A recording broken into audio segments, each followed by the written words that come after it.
konseling yang kedua kali ini gitu ya. Kalau duduknya apakah udah nyaman? Siap, siap. Nah, mungkin untuk sekarang melanjutkan sesi 2 ya. Sebelumnya apa kabar? Alhamdulillah ya, sehat-sehat.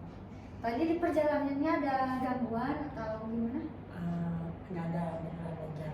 Lancar. Di sekolahnya tadi lancar? Alhamdulillah lancar ya. Kalau didengar-dengar lah di ulangan. Iya. Jadi ya, luar biasa lah persiapannya. Ujian lisan atau tulisan? Tulisannya Kalau di sana itu ada ujian lisannya enggak? ada tapi cuma pelajaran tahfiz.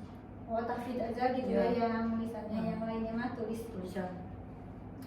Ya baik.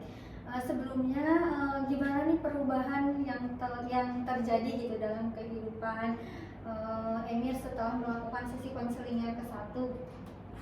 Ya alhamdulillah saya merasa lebih tenang gitu ketika menghadapi masalah, terutama pada masalah pada teman-teman saya dan ya adik-adik kelas saya juga gitu. Ya, jadi kamu juga merasa sudah ada perubahan gitu ya dalam diri Emir.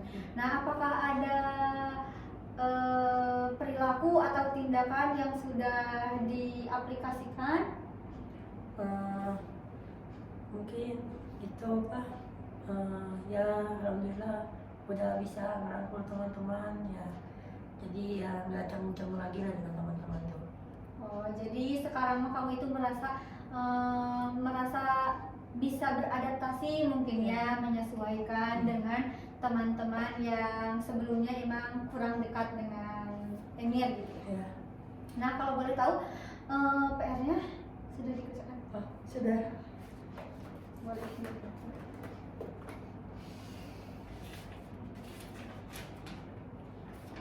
Baik, di sini itu ada penugasan sesi 1 ya. Ketika orang lain mengganggu Emir ya, pikiran lamanya itu karena kamu itu berpikir merasa risih gitu ya, tidak nyaman. Lalu pikiran barunya juga kamu itu kamu akan merasa lebih tenang dan santai gitu ya.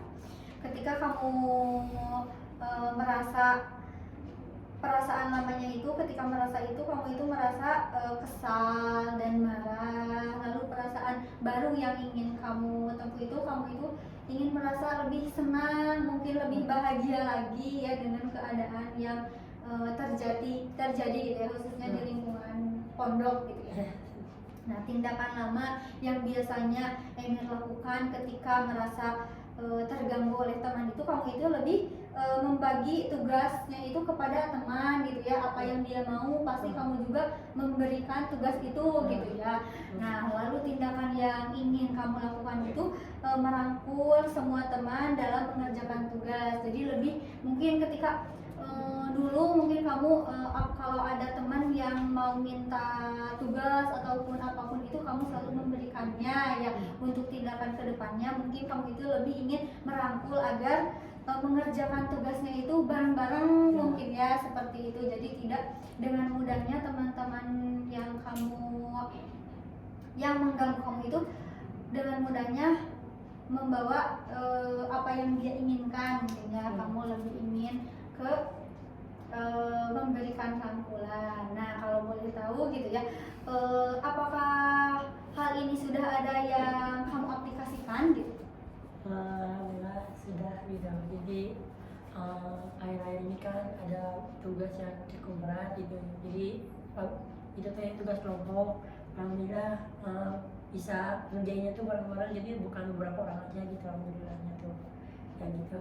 Oh, jadi nilai yang sudah diaplikasikan gitu oleh Emir itu, awalnya kalau kerja kelompok itu suka sendiri mungkin ya, kamu aja gitu ya. Sekarang mah udah bareng-bareng gitu ya, udah mulai ada kebersamaannya ya, seperti itu. Baik. Nah, sebelumnya saya akan mengevaluasi ya mengenai skema kognitif yang sebelumnya ya, karena ada kekeliruan. Nah, sebelumnya juga saya ingin memperjelas lagi tujuan gitu ya, tujuan dari sesi konseling kali ini.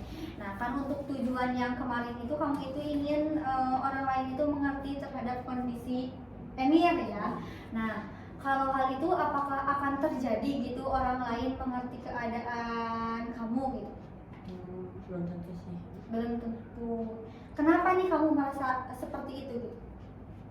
Karena ya bisa jadi ya mungkin mereka juga punya alasan mungkin kenapa kurang memahami saya mungkin. Jadi harusnya mah saya yang bisa memahami mereka, baru mereka bisa memahami saya gitu. Oh baik, jadi tindakan yang kemarin mungkin ya ada kekeliruan mungkin ya. Jadi tujuan Emir mengikuti sesi konseling kali ini itu ingin lebih memahami apa yang dilakukan oleh teman Emir gitu ya, khususnya mungkin dalam tugas gitu ya.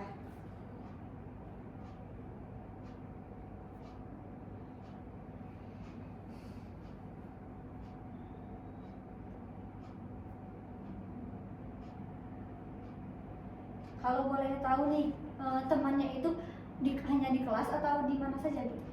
Ya pondok lah. Oh sepondok. Jadi kakak kelas ada, adik kelas ada. Jadi tujuan Emir mengikuti sesi konseling ini itu ingin memahami teman khususnya itu di lingkungan pondok gitu ya, yang dulunya itu selalu mengganggu Emir gitu ya. Apakah sekarang masih mengganggunya seperti itu atau beda? Sudah beda, ya sudah beda. Ya nggak seberat dulu lah. Sekarang mah walaupun emang masih ada gangguan, tapi ya masih bisa diterima lah. Kalau boleh tahu kan tadi ngobrol ya tidak seberat dulu. Kalau boleh tahu dulu itu gimana gitu? Dulu itu saya tuh jadi bahan bulan-bulanan sama mereka dari kakak kelas itu, karena mungkin karena emang saya itu belum terlalu mengerti lingkungannya, mungkin karena saya juga bukan orang sini gitu. Jadi ya luar biasa jadi bahan bulan-bulanan, apalagi setiap ada acara-acara biasanya saya terus yang jadi apa ya, yang jadi bahan ejekannya tuh saya terus kalau ada suatu masalah yang disalahkan tuh biasanya saya kalau saat kelas 7 tuh, tapi ya itu mah dulu, jadi ya berbeda lah dengan kelas 9 sama kelas 8 gitu. Jadi kalau di rumah emang lebih parah gitu. Kalau sekarang mah ya cuma ejekan biasa, jadi ya masih bisa diterima lah, nggak sampai separah jadi bahan bulan-bulanan di kelas 7 gitu. Bahan bulan-bulanan? Ya. Maksudnya itu seperti apa gitu? Bahan bulanan. Jadi itu saya itu sering apa ya, diejeknya itu setiap saat, setiap ketemu pasti, terus sering disuruh-suruh juga, padahal saya itu sibuk gitu. Ya saya mah tahu lah karena saya di kelas mungkin. Terus sering ya gimana ya, pernah di fisik juga pernah gitu kelas 7 tuh. Ya tapi nggak sampai luka parah lah. Terus pernah juga kena masalah besar, jadi bahan fitnah, saya jadi kena bahan fitnah gitu. Jadi tuh nggak tahu apa-apa tiba-tiba dituduh saya. Ya efeknya mah masih kerasa sampai sekarang, karena yang dituduh tuh sebuah masalah acara besar. Ya saya mah awalnya udah nggak terima gitu karena tuduhan itu, tapi karena emang udah gak ada pilihan lain, ya udah bertahan aja di pondok gitu sampai kelas 9. Ya alhamdulillah udah berhenti gitu fitnahnya gitu, walaupun emang masih ada yang mungkin gitu. Jadi mungkin kamu juga merasa kesal ya, merasa kecewa atas apa yang dilakukan oleh kakak kelas mungkin ya, khususnya ke kamu atas yang terjadi mengenai bahan ejekan, mengenai sampai ke kamu itu menjadi bahan fitnah dalam acara-acara besar gitu ya, salah satunya. Dan kamu juga sempat dilibatkan dalam hal fisik gitu ya. Kalau boleh tahu bahan fitnahnya itu seperti apa gitu, kalau boleh diceritakan? Jadi ada satu acara di pondok kami yang paling terkenal, yang cukup ramai di kalangan santri, yang namanya tuh Mukoyam, ya yaitu berkemah gitu, berkemah di alam ketika itu kan ada satu acara yang namanya tuh jilid malam atau muhasabah. Nah, nggak tahu karena kelas 7 tuh ada beberapa orang termasuk anak gitu yang kayak gimana ya, kayak nggak mau ikutan acara itu. Nah, sampai di acara tersebut muhasabah tuh tiba-tiba hilang aja gitu. Nah, saya mikir kenapa hilang gitu kan, padahal perasaan tuh udah di apa ya, udah disahkan gitu sama ketua ketua tingginya di pondok tuh. Nah, terus tiba-tiba malamnya tuh ada evaluasi di antara para santri gitu, katanya tuh suruh ngaku yang melapor ke atasan. Nah, karena saya nggak merasakan, jadi ya saya udah diem aja gitu. Nah, ketika balik ke pondok, saya tuh tiba-tiba didatangi kakak kelas, terus ribut ke saya nggak paham kan kenapa saya tiba-tiba diajak ribut. Ternyata salah satu teman saya, karena mungkin dia mikir saya pernah ngobrol sama guru tentang pramuka, jadi dia ngadu dombain saya dengan kakak kelas. Ya alhasil saya hampir pernah diseret ke kelas gara-gara fitnah tersebut gitu. Tapi ya gitu, jadi dijauhin sama kakak kelas tuh gara-gara anak tuh difitnah sama teman saya sendiri gitu. Ya mungkin jadi kamu juga mungkin merasa marah, ya merasa kecewa atas apa yang terjadi dalam diri kamu, khususnya dalam fitnah tersebut gitu ya, karena mungkin kamu juga merasa itu tuh acara besar gitu ya, kamu tidak tahu apa-apa dan kamu diseret dan bukan diseret, lebih ke dilibatkan mungkin ya dalam hal itu, padahal kan kamu juga tidak melakukannya gitu ya. Mungkin teman kamu itu salah paham mungkin ya atas apa yang dia lihat, tapi kan dia juga tidak mendengarkan apa yang sedang kamu bicarakan ya dengan ustadz yang ngobrol dengan kamu gitu. Mungkin jadinya salah paham mungkin ya atas teman kamu gitu ya. Nah, jadi untuk tujuan dalam sesi konseling ini itu lebih ingin memahami teman gitu ya, khususnya di pondok gitu ya. Nah, kalau diskemakan lagi nih ya, di sini itu ada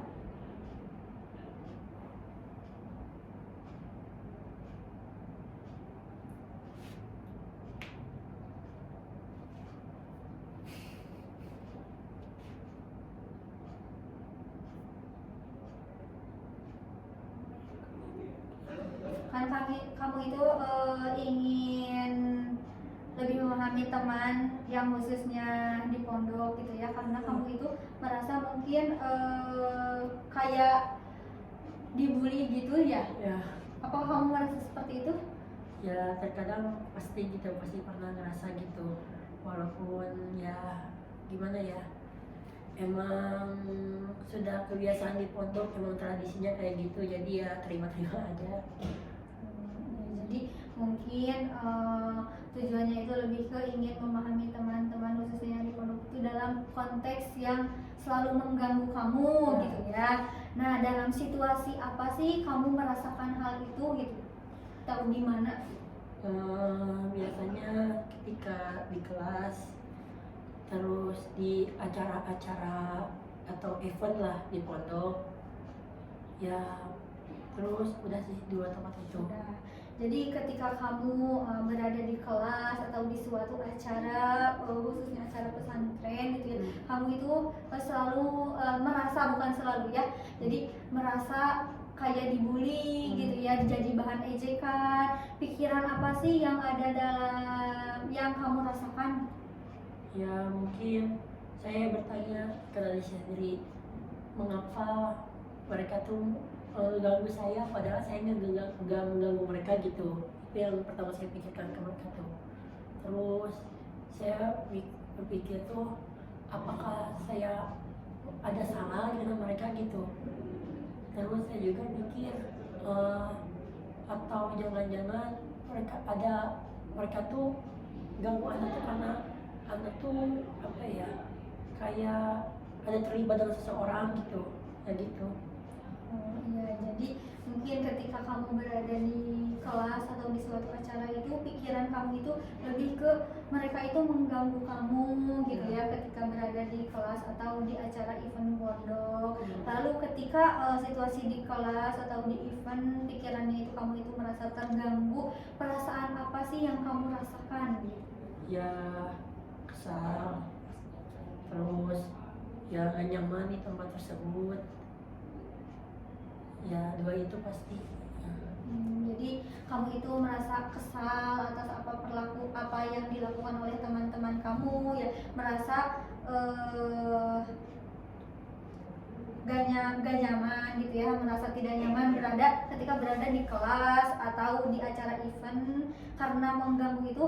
Jadi kamu itu sampai merasa tidak nyaman gitu ya berada di lingkungan itu. Lalu ketika situasi di kelas atau di acara event pikiran kamu itu merasa terganggu dan merasakan kesal serta tidak nyaman, lalu tindakan apa sih yang kamu lakukan gitu ketika dalam posisi itu? Yang biasa saya lakukan tuh mendiamkan mereka. Ya saya mungkin bakal tenang sendiri, biasanya kayak gitu. Kalau enggak izin keluar dari acara tersebut, ya izin sementara gitu ya, biar nggak ikut ribut. Terus pindah tempat atau ngobrol sama teman gitu. Udah. Oh iya, jadi tindakan yang kamu lakukan ketika kamu merasa dalam situasi di kelas atau di acara event, pikirannya itu kamu itu merasa terganggu dan yang dirasakan itu merasa kesal dan tidak nyaman gitu ya atas perlakuan baik kakak kelas ataupun seangkatan gitu ya. Tindakan yang kamu lakukan itu lebih mendiamkan mereka atau izin keluar, atau juga kamu juga suka ngobrol gitu ya sama teman. Nah, saya ingin bertanya gitu, apakah kamu nyaman dalam situasi ini? Gitu? Apakah kamu nyaman dalam situasi skema ini ketika kamu di kelas, pikirannya itu terganggu dan perasaannya itu nyaman dan perasaannya itu kesal dan tidak nyaman gitu, tindakan kamu itu diam, apakah kamu nyaman gitu dengan tindakan seperti ini?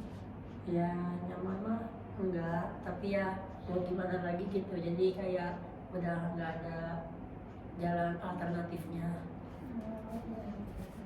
Nah, sekarang nih bayangkan ketika pada situasi ketika di kelas selesai acara event pikirannya itu mengganggu dan perasaannya itu merasa kesal dan tidak nyaman, tindakan yang kamu lakukannya itu diam gitu ya. Apa yang Anda katakan pada diri Anda gitu? Ya saya mengetahui pada saya sendiri itu saya itu lebih kuat dari mereka, itu yang saya katakan. Maksud dari kata kuat di sini bukan kuat fisiknya, tapi kuat dalam mentalnya gitu. Terus saya mikir saya itu bisa jadi lebih baik dari mereka, karena biasanya yang selalu mengeluh orang lain itu karena dia tuh biasanya iri ke orang lain, itu yang biasanya saya pikirkan gitu. Ya, jadi yang selalu dikatakan dalam diri kamu ketika situasi ini itu pasti kamu itu merasa kuat gitu ya, mentalnya saya lebih baik daripada mereka gitu ya. Itu tuh mungkin salah satu afirmasi ke diri kamu ya untuk kamu itu menjadi lebih kuat ya, seperti itu. Apakah kamu ingin mengubah pikiran ini gitu menjadi yang lebih baik? Iya. Ya, kalau boleh apa yang mau diubah dahulu? Apa ya, cara pandang kepada teman yang mengganggu saya gitu. Antara pikiran, perasaan, dan tindakan. Perasaan. Kenapa perasaan? Karena kalau di perasaan itu sebenarnya tuh bersifat relatif, jadi susah diubah, nggak seperti pikiran. Kalau pikiran tuh ya kita tuh apa ya, jadi mungkin beberapa orang ya mikir itu ada yang bersifat logika, terus ada yang bersifat feeling. Jadi mungkin karena anak orangnya berpikir logika, jadi lebih mudah mengubah pikiran saya daripada perasaan saya gitu. Oh, jadi kamu itu lebih ingin mengubah perasaan terlebih dahulu. Nah, ketika kamu nih berada di satu lingkungan, lingkungan itu tuh mau terbakar, apa dulu nih yang harus kamu coba rubah? Kalau tenang. Ketika kamu nih ada nih di ruangan ini tuh ingin bakalan terbakar gitu. Lalu apa sih yang akan kamu lakukan? Apa yang kamu ubah? Apakah perasaan atau pikiran? Pikiran. Nah, jadi mungkin untuk merubah skema ini juga mungkin lebih tepatnya, Pikiran. Ya. apakah ngerti gitu dari sini? Boleh dimengerti. Jadi ketika kamu berada di kelas gitu ya, apa sih yang ingin kamu pikirkan ketika sudah baik-baik saja gitu keadaan? Ya memikirkan hal-hal yang menyenangkan gitu, terus memikirkan waktu santai, waktu santai sama waktu dua itu lah. Jadi ketika kamu berada di kelas itu lebih ke mungkin merasa menyenangkan ya, kalau tidak ada yang mengganggu dan kamu juga merasa santai. Lalu ketika situasi ada di kelas, pikirannya itu sudah menyenangkan dan santai, lalu perasaan apa sih yang akan muncul dalam diri kamu? Tenang, senang, sama nyaman. Jadi ketika situasi di kelas kamu itu berpikiran menyenangkan dan santai, perasaannya itu merasa senang, tenang dan nyaman. Tindakan apa sih yang akan kamu lakukan gitu kepada teman-teman yang agar kamu lebih mengerti? Mungkin istilahnya tuh sebutannya tuh bukan menghadapi, siapa lain menghadapi itu menyambut mereka ketika datang ke anak. Mungkin anak mikirnya tuh mereka butuh apa, atau ngajak anak kemana mungkin, atau enggak mau mengerjakan sesuatu bersama gitu. Itu yang bisa saya pikirkan. Oh, jadi mungkin tindakan ketika kamu sudah di kelas terus merasa pikirannya juga menyenangkan dan santai, perasaannya sudah merasa tenang, senang dan nyaman. Tindakan yang akan kamu lakukan itu jadi mungkin lebih ke menyambut mereka yang menanyakan apa yang akan mereka perlukan gitu ya ke kamu, agar kamu juga memberikan arahan, mungkin ya tidak langsung memberikan apa yang mereka inginkan, mungkin ya seperti itu. Nah, sekarang bayangkan ketika pada situasi di kelas kamu sudah merasa menyenangkan dan santai, terus merasa tenang dan tindakannya juga kamu juga menyambut teman-teman kamu gitu. Apa sih yang kamu katakan ketika pada diri kamu sendiri? Mungkin yang saya katakan kepada diri anak sendiri, anak itu tidak sendirian. Masih ada orang-orang yang masih ingin bermain bersama atau berteman dengan saya. Jadi jangan terlalu memaksakan diri lah. Itu yang bisa saya katakan kepada saya gitu. Nah, mungkin kalau untuk sekarang nih, kan tadi menyebutkan ya ketika dalam situasi di kelas terus ada event kamu itu merasa terganggu ya, dan merasa kesal atau gak nyaman, tindakan yang kamu lakukannya itu kan diam ya, atau terus izin keluar gitu. Nah, yang kamu sebutkan ke diri kamu itu lebih ke saya merasa kuat gitu ya. Jadi untuk sekarang mungkin kamu bisa mengulang-ulang kata itu sampai kamu merasa sudah capek. Boleh untuk mengulang kata-kata tersebut. Saya merasa kuat. Ulang-ulang sampai kamu merasa capek. Boleh gitu.